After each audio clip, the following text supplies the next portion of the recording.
Hey there, everyone. Lauren Sisler here with AL.com. It is Thursday. Happy Thursday to all of you. Week 7 of the SEC college football season. Welcome into your Week 7 edition of SEC Insider, brought to you by All South Appliance. We appreciate our sponsor, and of course, we appreciate our buddy Matt Zenitz jumping on with us week to week to kind of go over things. And of course, it's a bye week. Alabama's off this week. What'd you say? I said happy bye week. Happy bye week. I know, right? Happy bye week, everyone. Plenty of football to go around, but of course, Alabama taking a break comes at a much needed time. You know, this is that time of year where everyone wants to take a deep breath. And of course, 6 games down, 4 to go. We'll get to the schedule at the end of this, but we'll start off the top. I want to get sort of a report card going, and we'll start with the Alabama offense. It's probably stating the obvious, but the Alabama offense report card, I'd say, probably has some pretty stellar remarks. You know, if we're going with the elementary school time, I don't know if little baby Z gets the little gold stars for, good behavior or not, but Alabama's pretty high up there in the rankings with the 5 gold stars. Yeah, I would definitely agree. So to go non-traditional route with grading, I would just say that this offense has been awesome. It's been elite, been excellent through this part of the year. And that's across the board. So quarterback-wise, you have a quarterback in Mac Jones, who, if I remember correctly, is one of only 3 Power 5 quarterbacks with at least 15 touchdown passes and 2 or less interceptions at the same time, averaging 366 passing yards per game, completing close to 80% of his passes. He's been terrific. And then to go along with that, Najee Harris is legitimate Heisman candidate to go along with that. Devontae Smith continues to establish himself as a first-round wide receiver. Obviously, it's less than ideal to lose a playmaker, a talent like Jalen Waddle, but you have a young player in John Mechie who has shown the capability to step in and make plays and to help soften that loss from a receiver perspective. And then as far as the offensive line, there have been multiple head coaches around the league now who, during the course of the last couple of weeks, whether it's been Jeremy Pruitt or I want to say Ed Orgeron was the other one, where they've referred to this offensive line led by guys like Alex Leatherwood and Landon Dickerson as one of the best offensive lines that they've seen in recent years. So if you're going to point to an offensive MVP, somebody that just stands out to you, look, first and foremost, this Alabama offense has a multitude of weapons. I mean, it hasn't missed a beat. And I don't know if you want to make comparisons to last year to this year, but certainly this Alabama offense has trying to think of the good word, but has shown in so many different areas, right? Mm-hmm. So, naming an Alabama offensive MVP would be very hard to do, if I'm not mistaken. Are you with me?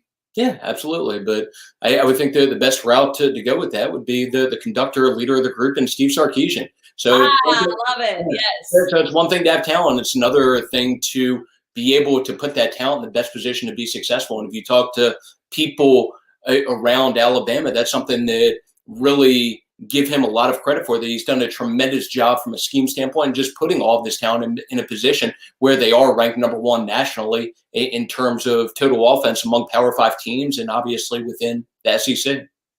All right, so we'll go to the defensive side of the football. I like that offensive MVP pick there. Defensive side of the football, I know early on Alabama's defense struggled. There were a lot of question marks. Obviously, the Ole Miss game had people going like, what? What is going on with this defense? But we've turned the page. So now 6 games in, 4 games to go in the regular season. How would you grade them out?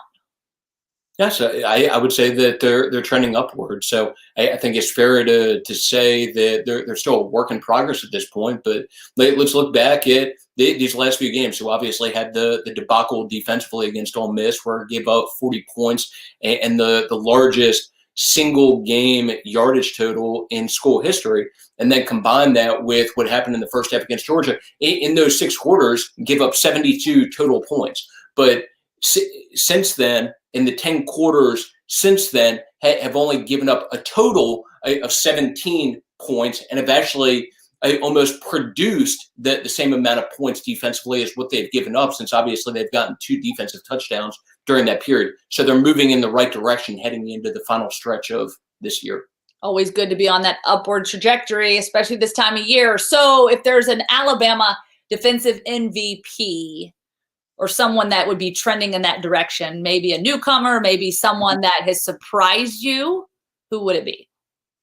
Yeah, so it'd be easy to go the route of Patrick Surtain, who's one of the best defensive players, one of the best secondary players in the country, not just on Alabama's roster, obviously, and have some other big name guys to go along with that. But I think a pleasant surprise for Alabama to this point has been true freshman Malachi Moore starting at that nickelback star spot. So it's been a playmaker for them through the early part of the year and has given them, I think, more production and steadier play than they were probably expecting from that true freshman. So we'll go semi-MVP, or maybe we'll just call him our pleasant surprise, who's helped them play to a pretty high level for the most part in terms of that cornerback nickel group, in terms of Patrick Surtain, Josh Jobe, and then Malachi Moore at that nickel star spot. Definitely trending in the right direction for freshman of the year for sure. Okay, special teams. What are your thoughts on special teams overall for Alabama? What works? What needs work, I should say. And yeah, how do you grade them out right now as we get to the other side of the halfway mark?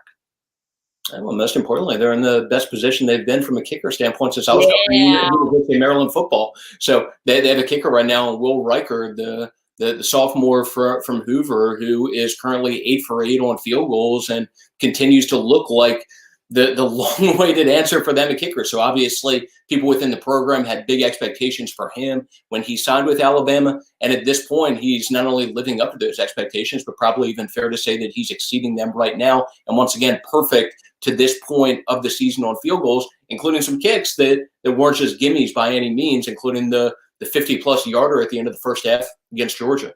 Kicking game strong. Alabama has needed that for quite some time. So we're looking at the schedule next Saturday, November 14th.